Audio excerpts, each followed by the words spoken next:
بسم اللہ الرحمن الرحیم۔ رمضان المبارک اپنی تمام تر رحمتوں اور برکتوں کے ساتھ جلوہ فگن ہوا اور بڑی تیزی سے ہمارے درمیان سے رخصت بھی ہو گیا۔ اللہ رب العزت کی جانب سے رحمتوں اور مغفرتوں سے بھرا ہوا مبارک مہینہ ختم ہو گیا۔ اس بابرکت مہینے کے لمحات 11 مہینے کے لیے ہم سے رخصت ہو گئے۔ یہ مبارک مہینہ ایک مسلمان کو ایمانی اور عملی طور پر عروج اور بلندی عطا کرتا ہے۔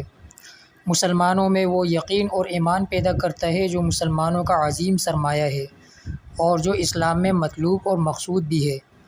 عملی طور پر بھی ان میں وہ طاقت اور قوت پیدا کی جاتی ہے کہ اگر رمضان کے بعد بھی اسی رفتار سے سفر جاری رکھا جائے تو آخرت کی منازل آسان ہو جائیں گی اور ہمیشہ ہمیشہ کی زندگی میں وہ راحت نصیب ہوگی جس کا آج تصور بھی نہیں کیا جا سکتا۔ لیکن المیہ یہ ہے کہ رمضان المبارک میں جو عمل کیا جاتا ہے، رمضان المبارک کا بابرکت مہینہ گزرنے کے بعد رفتار ان اعمال کی آہستہ آہستہ کم ہوتی جاتی ہے اور سست پڑ جاتی ہے۔ مسجدیں ویران ہو جاتی ہیں، چٹائیاں لپیٹ کر رکھ دی جاتی ہیں، قرآن کریم اور سپارے 11 مہینے کے لیے پھر مسلمانوں کے منتظر ہو جاتے ہیں۔ حالانکہ رمضان اس لیے دیا گیا تھا تاکہ اس میں مسلمانوں کی ایمانی اور عملی لوٹ تیز ہو سکے، جذبہ ایمانی کی حرارت بھڑکتی رہے اور مسلمان رمضان کے بعد چلتا پھرتا قرآن نظر آئیں۔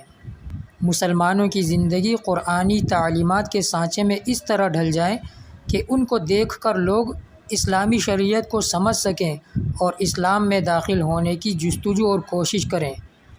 قرآن کریم میں اللہ تعالیٰ نے رمضان المبارک کے روزوں کو فرض کرنے کی حکمت تقوی کے ساتھ متصف ہونا بیان کی ہے، یعنی انسان کا دل، سوچ، سمجھ، انداز اور اخلاق اور کردار سب کچھ اس طرح بدل جائیں کہ رمضان کے بعد ایک نئی اور صالح صاف ستھری زندگی کا حامل بن جائے اور زندگی میں ایک طرح کا انقلاب برپا ہو جائے۔ انقلاب کیسے برپا ہو جائے کہ اگر مسلمان رمضان سے پہلے سودی معاملات کا کاروبار کرتا تھا تو اب وہ توبہ کر لے اور اس کی طرف مڑ کر بھی نہ دیکھے۔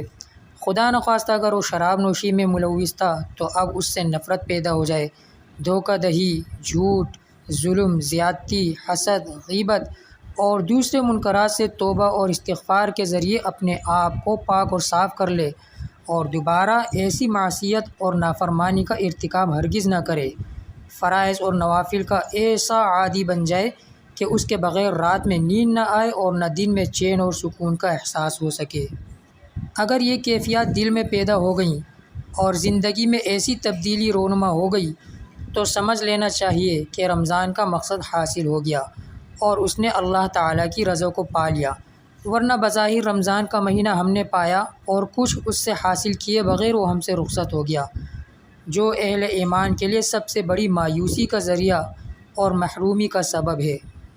رمضان المبارک میں ایک روزے دار کو اللہ تعالیٰ کے وجود کا احساس پختہ ہو جاتا ہے۔